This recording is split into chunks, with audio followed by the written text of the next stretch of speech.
It's time to check our luck meter. Sino-sino ba ang uulanin ng swerte this Monday? Alamin na natin yan kay Master Hans Kua dito sa Hans Sabi. Rise and shine! Mga ka-RSP, narito na po ang gabay, patnubay, palala at prediksyon ni Master Hans Kua ngayong January 13, Monday. Sa mga pinanganak ng Year of the Rat, this is not a lucky day para sa Year of the Rat. Naturally, cautious ka sa pagsusugal sa mga bagay na malabo ang outcome. Pero palagi ka rin nabubulag dahil impulsive ka din pagdating naman sa decision making. Kung may agam-agam sa sitwasyon, itulog mo muna yan. Pink at 5 ang swerte kay Year of the Rat.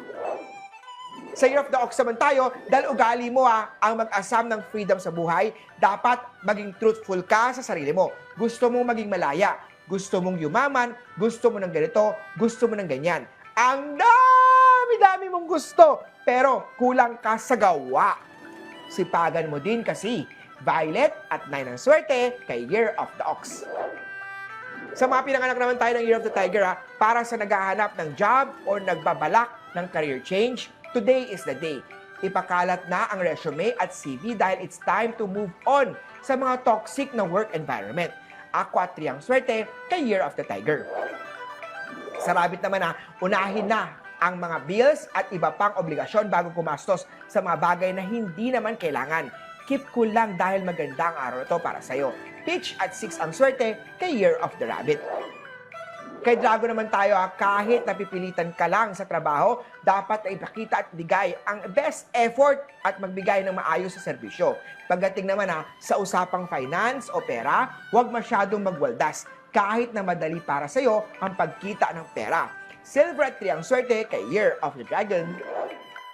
Kay Snake naman tayo, bawasan na ang kaartihan, puro arte. Ang matutong makontento sa kung anong meron o makaya mo lang. Lalo, tagpayat na ang mga financial blessing ngayong araw. Brown at 4 ang swerte kay Year of the Snake. Para sa mga pinanganak ng Year of the Horse, maraming tutulong sa finances na pangangailangan.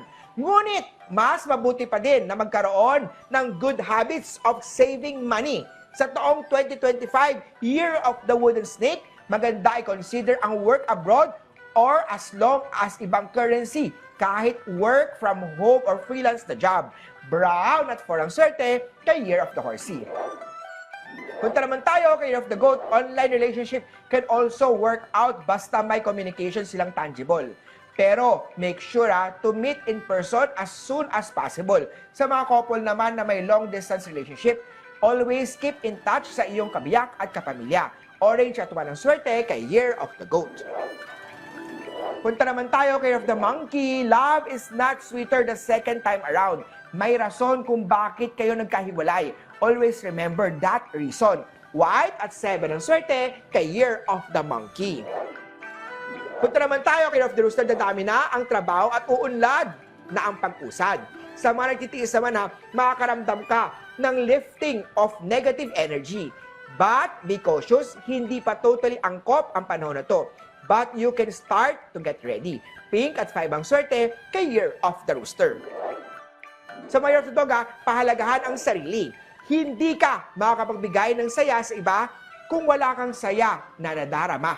Sabi nga nila, self-care is not selfish. You can't pour from empty cup. Purple at 9 ang swerte kay Year of the Dog.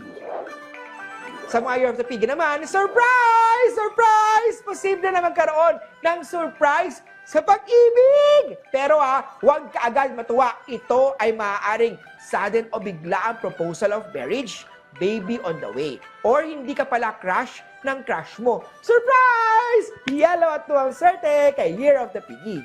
Muli po, ito po yung mga gabay, patnubay, palala at prediksyon lamang ni Master Hans Kua. Nasa inyong mga kamay na salalay ang inyong tagumpay. Kaya always be positive at i-claim ang mga swerte, mga ka-RSP.